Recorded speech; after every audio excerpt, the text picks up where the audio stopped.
চলেন আমার লাইফের প্রথম একটা গাছ কেনার অভিজ্ঞতা আপনাদের সাথে শেয়ার করি। গাছ সম্পর্কে আমার কোনো ধারণাই নাই, যার কারণে আমিও গাছ কিনি না। তো চলেন ভিডিওটা শুরু করা যাক। ভিডিওটা শুরু করলাম এই ভাত খাওয়া থেকে, যেটা হচ্ছে আম্মু বিরিয়ানি রান্না করছিল। বিরিয়ানি রান্না করার পরে যে কষানো মাংসটা থাকে ওইটা একটু রেখে দিছিল, আমাদের ভাত মাখাই আমি আর জান্নাত খাবো। পরের দিন সকালে হইতেছে জান্নাত এই বড়ই আর চালতা মাখাটা করছিল। সেদিনই হচ্ছে আমরা ভাবছি একটু হাঁটতে যাব, চলে গেছি এই নার্সারিতে, যেটা ছিল মিরপুর শাগুফতার ভিতরে। পল্লবী যে থানাটা আছে ওইটার একদম ভিতরে। আমি শুধুমাত্র দেখতে গেছিলাম, আমি আর জান্নাত আর কি। দেন গাছগুলো আমার এত ভালো লাগতেছিল, মন চাচ্ছিলাম সবগুলা তুলে নিয়ে এসে আমাদের ছাদে লাগাই রাখি। কিন্তু আফসোস বাড়িটা তো আর আমাদের নিজের না, আর আমরা ছাদেও থাকি না, যার কারণে সব গাছ তুলে নিয়ে আসা অসম্ভব। নার্সারির ওনারের কাছে জিজ্ঞেস করছিলাম যে ইনডোরে কোন কোন প্ল্যানেট রাখা যায়। সে আবার আমাকে অনেক সুন্দর করে দেখাও দিতেছিল।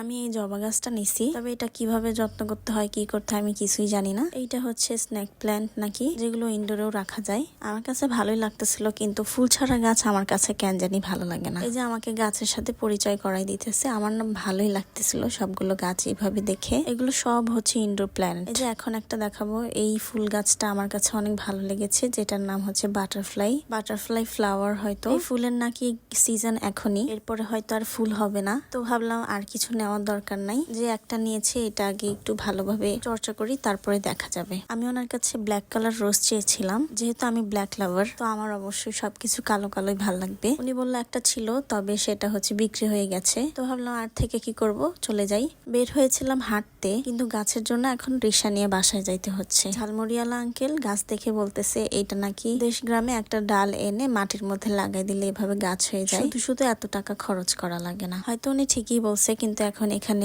দেশ গ্রাম কোথায় পাবো। তো যেটা পেলাম সেটা নিয়ে চলে আসছি। পরে আবার জান্নাত এরকম মজা করে খিচুড়ি রান্না করছে, সাথে আবার 4 পদের ভর্তা ছিল, যেটাও পুরোটাই বানাইছে, যেটা সবাই তৃপ্তি নিয়ে খেলাম, অনেক মজা হয়েছিল।